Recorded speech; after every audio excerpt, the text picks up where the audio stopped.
Alhamdulillah Rabbil Alamin. Wassalatu wassalamu ala asyrafil anbiya'i wal mursalin wa ala alihi wa ashabihi ajma'in. Allahumma rabbi syrah li sadri wa yassir li amri wa hlul 'uqdatam min lisani yafqahu qawli wa la hawla wa la quwwata illa billahil 'aliyyil 'azim.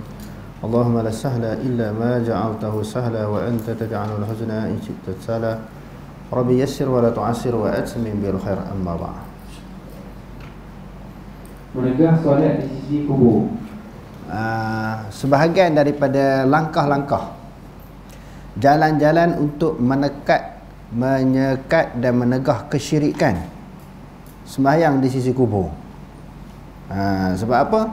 Takut menjadikan kubur ni suatu tempat yang diagungkan, didewakan. Sebab apa diagung, didewakan, dipuja? Sebab dalam tu penghuni ni orang-orang yang baik, orang-orang yang soleh. Lalu berdasarkan kepada hadis Nabi ditegah.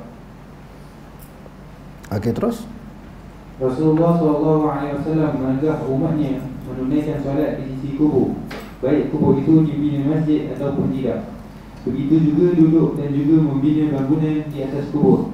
Baginda SAW bersabda dalam hadis riwayat Abu Mursad Al-Ghanawi radhiyallahu anhu, "La tajlisu 'ala al-quburi wa la tusallu ilaiha." Maksudnya, jangan duduk di atas kubur dan jangan tunaikan solat dengan menghadap ke arahnya. Ibnu Qudamah menjelaskan, Rasulullah SAW melarang menjadikan kubur sebagai masjid dan tempat solat adalah kerana mengkhususkan kawasan kubur sebagai tempat solat menyerupai pengagungan berhala dengan cara sujud kepada arah berhala itu sendiri dan mendekatkan diri dengannya. Dia ada beza sembahyang di kubur dengan menjadikan kubur ini sebagai tempat yang khusus untuk menunaikan sembahyang. Nak sembahyang mesti di situ. Sebagaimana yang hadis-hadis yang lepas yang telah kita pelajari, dilarang bina masjid atas kubur sebab di atas tujuan maksud pemujaan dan juga mengagung-agungkan kubur tersebut kerana penghuninya adalah orang yang soleh.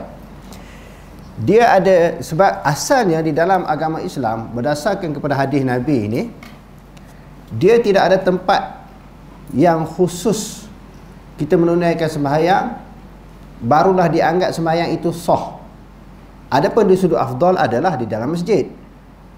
Yang dimaksudkan di sini kita menetapkan satu tempat yang khusus untuk menunaikan sembahyang. Kalau sembahyang di tempat lain tidak sah, tidak bermaksud begitu. Masjid itu adalah tempat yang afdal, masjid surau dan sebagainya selain daripada rumah dan juga tanah lapang kan. Kerana asalnya di dalam hadis menyebut waju'ilat liyal ardu masjidan wa tuhura fa ayyuma rajulin min ummati adrakathu shalah fayusalli. Dijadikan bumi ini sebagai masjid, di mana saja umat aku bila masuk waktu sembahyang dia boleh sembahyang tanpa dia menetapkan di suatu tempat yang khusus.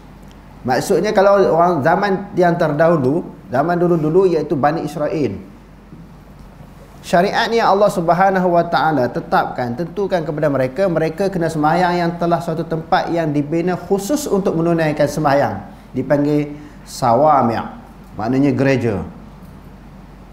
Sembahyang di luar daripada gereja tak sah. Mesti sembahyang tempat yang dikhususkan. Jadi syariat Nabi Muhammad berbeza. Fa ayyuma rajulin min ummati adrakathu shalah fayusalli. Di mana saja umat aku bila dia masuk waktu sembahyang dia boleh sembahyang di mana sahaja tempat yang dia nak sembahyang. Cuma sebagaimana saya sebut tadi, saya ulangi, di masjid tempat afdal.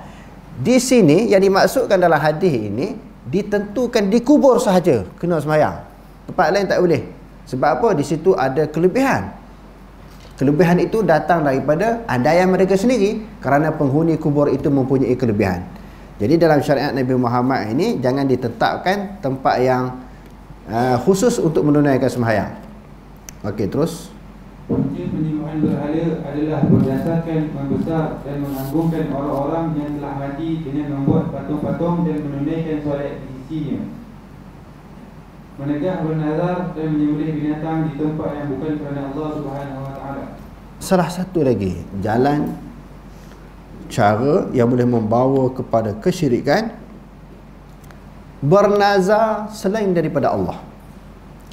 Bila kita bernazar kepada sesuatu, contohnya kita bernazar kepada Allah, walillahi alayya, wajib atas aku kerana Allah, bernazar sekian-sekian. Apa yang kita nak nazar, sama ada puasa ke, korban ke, iktikaf ke, nazar.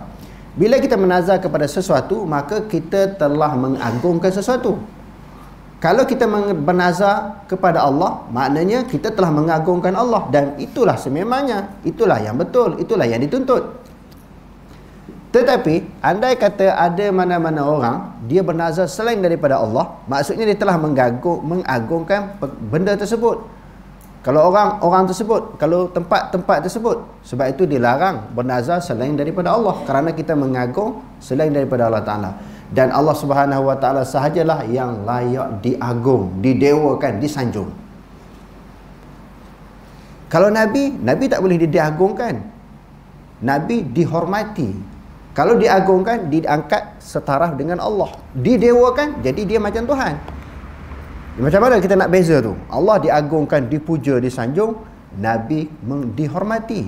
Bila dihormati, tidak setaraf dengan Allah. Sebab itu dalam hadis yang lepas kita telah baca, Nabi melarang orang mendewa-dewakan dia. La taturuni, jangan kamu mengagung-agungkan akan daku, mendewa-dewakan akan aku. At-tar'u, yakni al-madhu bil mubalaghah.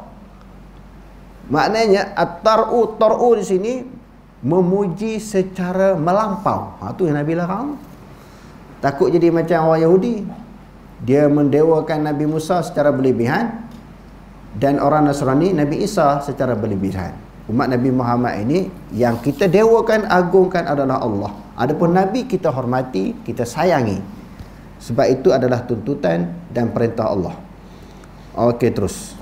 Rasulullah SAW menegah umat Islam daripada melaksanakan nazar atau menyembelih binatang di tempat yang dijadikan perayaan penyembahan berhala.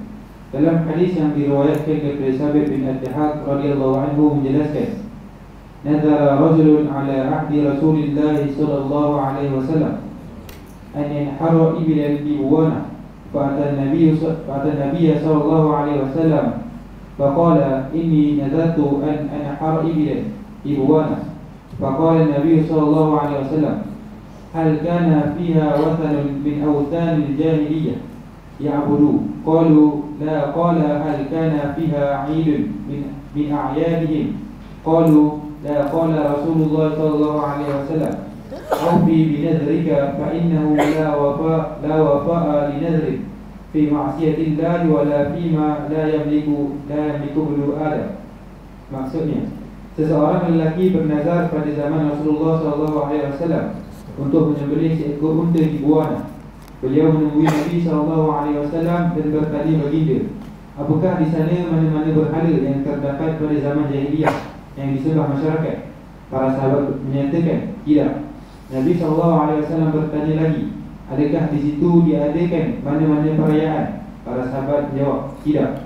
Rasulullah SAW bersabda, laksanakanlah nazar anda itu, kerana tidak boleh melaksanakan nazar untuk melakukan maksiat kepada Allah Subhanahu Wa Taala dan pada apa yang tidak dimiliki oleh anak Adam. Okay, terus. Menegah menunaikan solat ketika matahari naik dan tenggelam. Okay, terus. Rasulullah SAW melarang umat Islam menunaikan solat ketika matahari naik dan ketika matahari tenggelam, kerana ia lebih berbentuk menyerupai orang-orang kafir ketika sujud dan menyembah syaitan. Okey. Dalam hadis Nabi dilarang 3 waktu kita menunaikan sembahyang. Pertamanya ketika matahari terbit, matahari rambang, matahari di tengah-tengah langit, dan ketika matahari terbenam masuk waktu maghrib. 3 keadaan. Jadi sebab apa Rasulullah larang? Kerana pada ketika itu tengah matahari naik, syaitan duduk di tengah-tengah. Baina qarnai syaitan. Qarnun makna apa? Maknanya tanduk. Syaitan duduk situ. Ketika matahari naik, dia duduk kat matahari. Ketika matahari junam juga, dia duduk situ. Jadi sebab apa Nabi larang sembahyang dalam ketika itu? Kerana orang kafir dia sembahyang ibadat dia pada waktu itu. Pertamanya menyerupai orang kafir. Sebab apa? Orang kafir sembahyang pada ketika itu kerana pada masa itu syaitan duduk ketika matahari naik dan syaitan merasakan dia sedang disembah, sedangkan orang tak sembah dia pun. Sembah tu secara kebetulan. Jadi orang kafir waktu sembahyang dia di situ. Jadi syaitan dia duduk ke arah matahari sedang naik. Jadi bila orang sembah selain daripada dia pun dia menganggap macam sembah dia. Yang kedua, menyerupai ibadat orang kafir. Sebab itu dia larang. Dalam Islam, sesuatu penyerupaan dalam apa-apa bab, sama ada di sudut i'tiqad ataupun di sudut syariat ataupun di sudut amalan, tak boleh. Sebab dalam Al-Quran Allah Ta'ala kata, ya ayyuhallazina amanu la taqulu ra'ina wa qulu unzurna wasma'u walil kafirina azabun alim. Perkataan ra'ina pun tak boleh. Sebab itu tuturan bahasa kalimah yang disebut oleh orang Yahudi ahli kitab. Orang Islam tak boleh nak pinjam. Itu perkataan, apatah lagi di sudut akidah, lagi-lagi tak boleh. Di sudut ibadat pun tak boleh. Wa man tashabbaha biqaumin fahuwa minhum. Banyak hadis-hadis yang telah kita pelajari. Di antaranya hadis yang diriwayatkan oleh Imam Abu Daud. Orang-orang Yahudi dan juga ahli kitab ini termasuk Nasrani, mereka sembahyang di dalam keadaan tidak berkasut, tidak memakai kasut ataupun khuf. Sebab apa? Bersempena dengan Nabi Musa AS bila masuk ke lembah Tua. Fakhlaq na'laik innaka bil wadi muqaddasi Tua. Tanggalkanlah kasut kamu. Kamu berada di satu lembah yang suci. Jadi orang Yahudi tak pakai kasut ketika sembahyang. Rasulullah kata kita nak khilaf dengan mereka, kita nak beza dengan mereka, kita sembahyang kita pakai kasut. Jadi sebab tu dalam syariat Nabi Muhammad boleh pakai kasut ketika sembahyang. Tapi jangan sekarang ni jangan bawa masuk dalam masjid surau. Ini dulu orang sembahyang lantai dia pasir tanah. Sesuai lah situasi keadaan macam tu. Okey, ala kulli hal, secara kesimpulan Allah Ta'ala dan Nabi ini memerintahkan supaya melakukan perubahan, mesti melakukan perbezaan. Sesuatu ibadat yang dilakukan oleh orang kafir, orang Islam tak ditiru dalam apa sudut, apa bab. Jadi di antara sebab dilarang ketika sembahyang pada waktu ketika matahari naik dan matahari terbenam, kerana itu adalah menyerupakan ibadat yang dilakukan oleh orang-orang kafir. Okey, terus. Hal ini dapat dilihat dalam hadis riwayat Amr bin Abbas As-Sulami radhiyallahu anhu. Salli salat as-subhi thumma aqsir 'an as-salati hatta tadlu'a asy-syamsu hatta tartafi'a fa innaha tadlu'u hina tadlu'u baina qarnay syaitan wa hina idzin yasjudu laha al-kuffar. Maksudnya, tunaikan solat subuh kemudian berhenti solat sehingga matahari naik meninggi. Sesungguhnya matahari itu naik ketika muncul buta syaitan. Kerana ketika itu orang-orang kafir sujud kepadanya. Matahari naik tinggi, dalam bahasa orang kita, orang Melayu sebut matahari naik segalah. Matahari segalah itu maknanya dikukur di kaki langit, iaitu pada waktu masuknya sembahyang sunat duha. Pada tu boleh sembahyang sunat. Okey, terus. Menegah mengeluarkan perkataan yang menggambarkan buruk sangka kepada Allah Subhanahu wa taala. Ini pun sebahagian daripada perkataan yang boleh membawa kepada syirik. Sesuatu tuturan, ungkapan yang boleh menampakkan macam menggambarkan buruk sangka, suuzan kepada Allah. Allah Subhanahu wa taala ini kita kena sentiasa husnuzan. Apa maksud husnuzan? Sentiasa baik sangka dengan Allah. Sebab apa nak kena baik sangka dengan Allah? Kerana sesuatu yang diputuskan oleh Allah, yang ditentukan oleh Allah, yang ditakdirkan oleh Allah, yang ditetapkan oleh Allah, yang dihukumkan oleh Allah, semuanya baik. Tak ada satu yang buruk. Walaupun di sisi pandangan kita, penilaian kita, benda tu buruk, benda tu tak baik bagi kita, di sisi hakikatnya, di sisi Allah baik. Baik buruk ini dinilai di sisi Allah, bukan di sisi kita. Sebab kita menilai sesuatu dengan nafsu, dengan akal fikiran yang cetek. Sebab tu kita kena serah kepada Allah. Dalam Al-Quran pun Allah Ta'ala kata, wa ma khalaqta hadza batila. Di dalam doa yang Allah Ta'ala ajar kepada Nabi kan, wa ma khalaqta hadza batila. Tidaklah engkau menjadikan sesuatu itu batil, sia-sia. Tak ada benda yang Allah Ta'ala putuskan, yang Allah Ta'ala tentukan, yang Allah Ta'ala takdirkan sia-sia, tak ada faedah, tak ada manfaat, tak ada kebaikan. Semua ada kebaikan. Hatta Allah Subhanahu Wa Ta'ala datangkan kepada kita musibah ataupun penyakit. Musibah apa faedah? Apa kebaikan?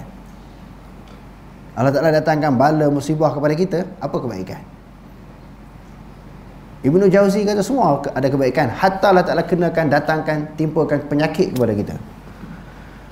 Allah Ta'ala bagi musibah, dia nak suruh kita kuat bergantung dengan Allah, berdoa dengan Allah, mendampingkan diri dengan Allah, kuat bertakarub dengan Allah. Kalau tidak, kita lalai.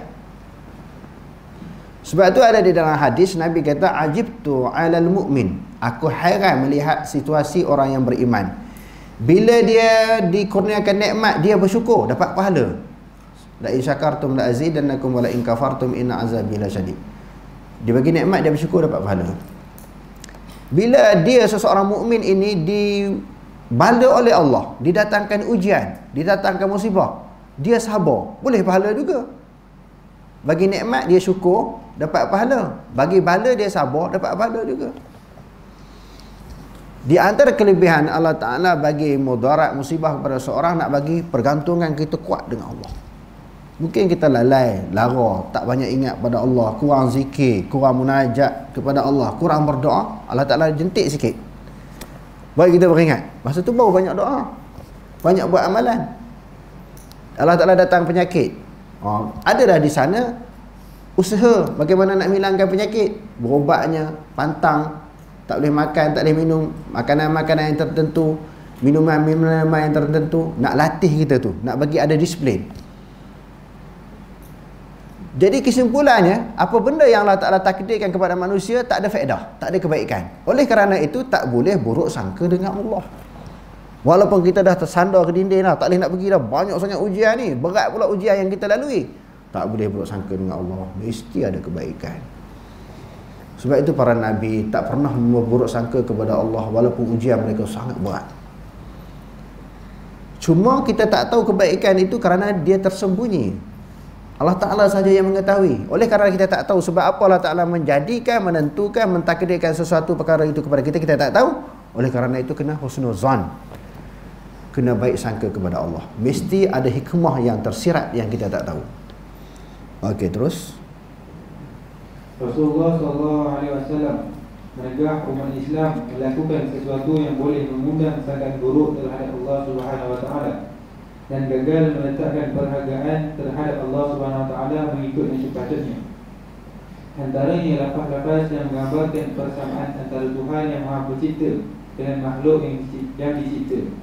Dalam hadis riwayat Qatilah radhiyallahu anhu menjelaskan Rasulullah SAW bersabda, anna Yahudiyan atan Nabi sallallahu alaihi wasallam faqala innakum tunadiduna wa innakum tusyrikuna taquluna ma syaa Allah wa syi'ta wa taquluna wal ka'bata fa'amarahu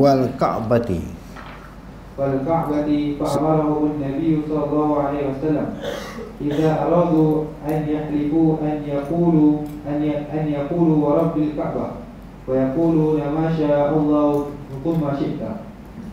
Maksudnya, seseorang lelaki Yahudi menemui Nabi SAW lalu berkata, anda semua mengambil sekutu-sekutu selain Allah, anda semua melakukan syirik, anda mengucapkan apa yang dikehendaki Allah dan apa yang dikehendaki oleh Tuhan, anda juga mengucapkan demi Kaabah. Demi Kaabah kan sumpah, demi Kaabah kan sumpah, wallah, sepatutnya wallahi wa billahi wa tallahi.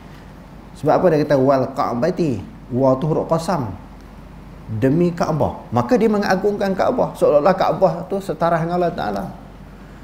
Walaupun Kaabah itu maknanya hadaf, sasaran sebagai kiblat kita, tetapi dia tidak boleh diagungkan. Sebab itu Sayyidina Umar radhiyallahu an ketika nak mengucupkan Hajarul Aswad, kalau benda ni bukan Nabi suruh, Nabi yang buat, aku tak teringin pun nak cium kucuk Hajarul Aswad tu, bukan ada kelebihan apa, tak ada kelebihan apa. Dia nak buang perasaan syirik kok ada dalam hati. Zaman jahiliah tu macam-macam kepercayaan kan.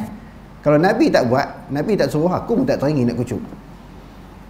Dema ni punya hebat sahabat ni, segala, kita kata tempiah, ataupun lintasan hati yang membawa kepada syirik pun ditepih, dihalang, ditentang habis-habisan. Nak menunjukkan bagaimana kuatnya kepergantungan mereka kepada Allah. Jadi Kaabah ni tak boleh kita sumpah walaupun tempat kita menghala ketika kita menunaikan sembahyang. Jadi sumpah mesti dengan nama Allah. Okey, terus Nabi SAW memerintahkan para sahabat apabila ingin bersumpah supaya mengucapkan demi Tuhan Kaabah dan apa yang dikehendaki Allah, dan kemudian apa yang dikehendaki Tuhan.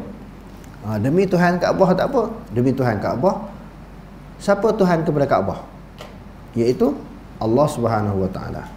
Okey, terus. Amalan Rasulullah tentang syirik akan kembali ke semenanjung kerana haram. Jadi walaupun di zaman Nabi Ibrahim tu dah ditentang sekeras-kerasnya berlakunya syirik.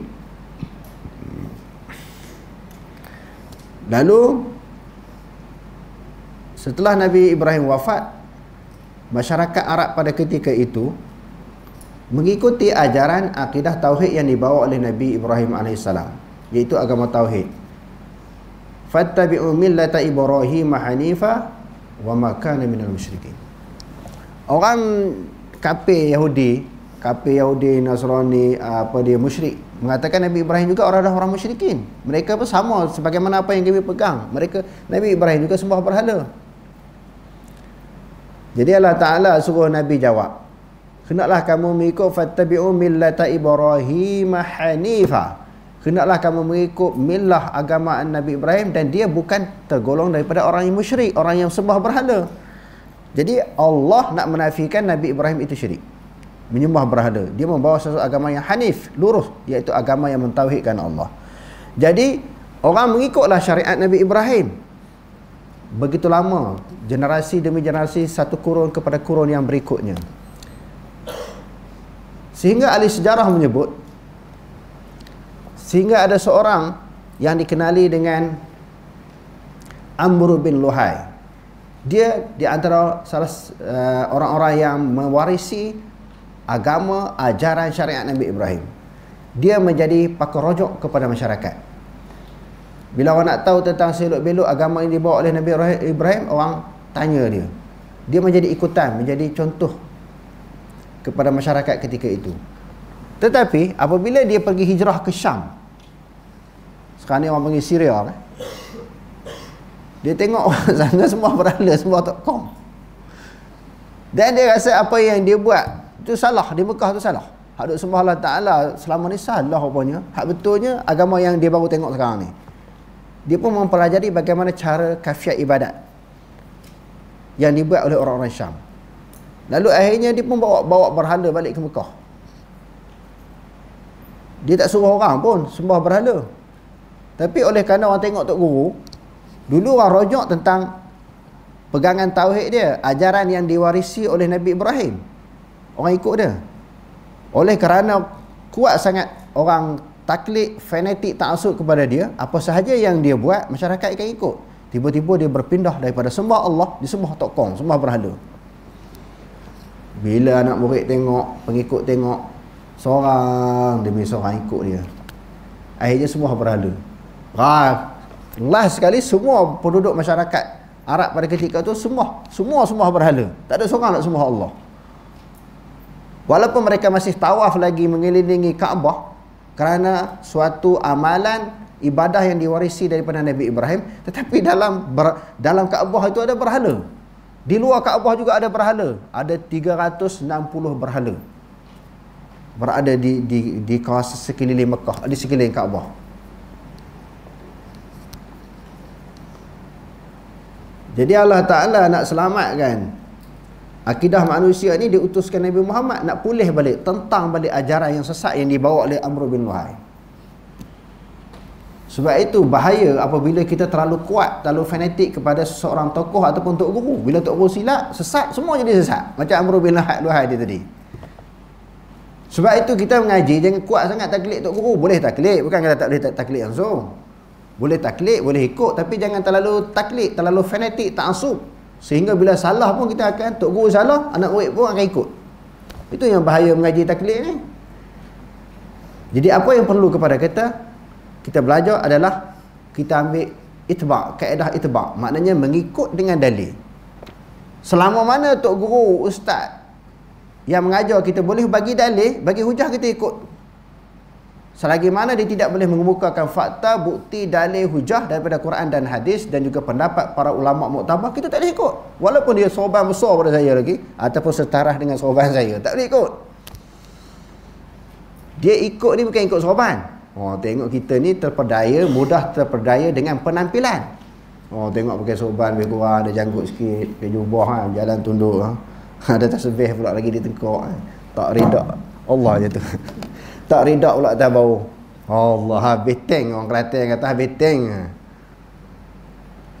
Kita mudah terpedaya pengaruh dengan penampilan. Kadang-kadang ada orang mengemukakan bukti, hujah, dalil yang cukup mantap, tapi kadang-kadang orang yang menyampaikan itu dia tak pakai kopiah pun. Orang kata ni apa nak mengajar ni, nak ajak orang kepada sunnah, kepada ajaran Nabi, tetapi kopiah orang tak pakai.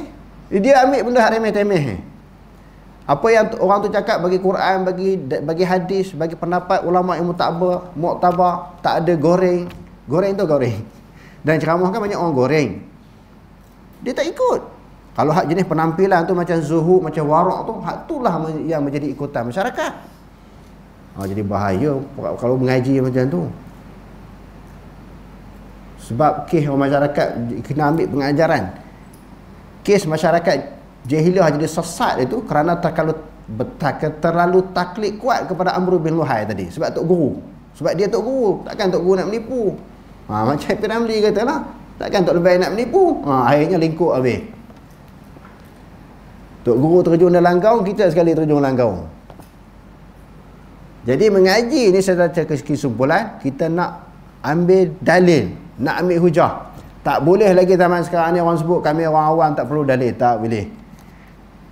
Orang awam ke orang khas dia perlu dalil, mengaji berdalil, mengaji berfakta, mengaji berdasarkan kepada hujah. Itu yang diajar dalam Quran dan hadis. Ittabi'u ma unzila ilaikum min rabbikum. Ikutlah apa yang diturunkan daripada Tuhan kamu. Dalam Quran tak pernah hajar, tak pernah beritahu kita belajar dengan taklid. Qul hatu burhanakum in kuntum shadiqin. Datangkanlah hujah kamu sekiranya kamu orang-orang yang benar. Semua dalam Quran hadis mendidik, mengasuh kita belajar dengan berdalil. Kita jangan merendahkan akal yang Allah Ta'ala bagi, merendahkan martabat kedudukan kita. Maksudnya apa dia? Kami ni orang awam tak perlu bagi dalil, tak apa, ikut je. Tak boleh. Orang awam ke orang khas ke, dia kena mengaji berdalil untuk memastikan apa yang kita ikut itu betul, tak lari daripada Quran dan hadis. Kita tidak mudah ditipu, tidak mudah disesatkan, tidak mudah diselewengkan oleh mana-mana pihak dan mana-mana individu. Tetapi ada orang sanggup ditipu dengan belajar dengan tidak berdalil. Ikut je. Meletakkan suatu harapan yang tinggi kepada orang yang menyampaikan. Oh, mesti betul semua. Sebab dia belajar, dia ustaz, dia hafiz. Takkan dia tipu. Akhirnya kena tipu. Kadang-kadang hadut tipu orang tu banyaknya orang agama juga. Pakej haji, umrah kena tipu, jual produk kena tipu, masuk saham kena tipu. Ini semua geng-geng ustaz yang bawa ni. Bukan orang lain. Buat pakej umrah, pakej haji yang kena tipu, jual produk, lepas tu masuk saham yang kena tipu tu banyak geng-geng ustaz. Sebab orang Melayu kita sebut ustaz semuanya betul. Sebut tok guru semuanya betul. Semalam dah kita baca hadis. Allah Ta'ala baca ayat Quran yang Allah Ta'ala sebut dalam surah At-Taubah, ittakhadhu ahbarahum wa ruhbanahum arbaban min dunillah. Mereka menjadikan ketua-ketua agama mereka. Kalau Yahudi, ahbar, jamak daripada hibrun, ulama-ulama mereka. Kalau Nasrani, ruhban, iaitu ahli-ahli ibadat mereka. Apa yang ahli ibadat kata betul-betul, salah-salah. Mereka mengambilkan ulama mereka itu dijadikan sebagai Tuhan selain daripada Allah. Bukan maksudnya mereka sembah ulama mereka, pemimpin mereka, ahli ibadat mereka. Tak. Maksudnya apa yang disebut oleh ulama mereka, pemimpin mereka, mereka ikut walaupun bercanggah dengan ajaran Allah. Kita orang Islam dengan jadi macam tu. Malam ni kenapa mari semangat ni tuan-tuan? Tuan-tuan perasan nak tuan-tuan mari tadi? Sekolah kita malam ni orang bagi doyan banyak. Bila makan doyan ni dia semangat lebih. Tuan-tuan jangan balik dulu. Lepas kuliah ni makan doyan dulu. Semalam slow sikit ceramah sebab tak ada doyan. Malam ni doyan banyak, orang bagi dua keranjang orang bagi. Jadi tuan-tuan jangan balik dulu sebelum tuan-tuan makan doyan dulu. Malam ni mari berpeluh ni sebab makan doyan banyak ni. Semangat pun lebih. Jadi itu maknanya tuan-tuan. Belajar ni dengan hujah dan juga dengan dalil. Okey, terus. Rasulullah SAW memberi gambaran tentang syirik akan kembali ke semenanjung tanah Arab dalam beberapa hadis baginda SAW. Ia tidak menunjukkan ke semua orang Islam akan terlibat dengan syirik tersebut. Sebaliknya, hanya golongan tertentu sahaja yang terlibat dengannya. Meskipun tidak melibatkan kesemua umat Islam, namun ia tetap perlu dijauhi kerana syirik melibatkan dosa yang tidak diampunkan Allah Subhanahu Wa Taala. Wallahu a'lam. Esok tajuk ni kita akan sambung balik, ulang balik malam besok insya-Allah. Wallahu a'lam. Aqulu qawli hadza wa astaghfirullah al-azim li wa lakum. Wassalamu alaikum warahmatullahi taala wabarakatuh.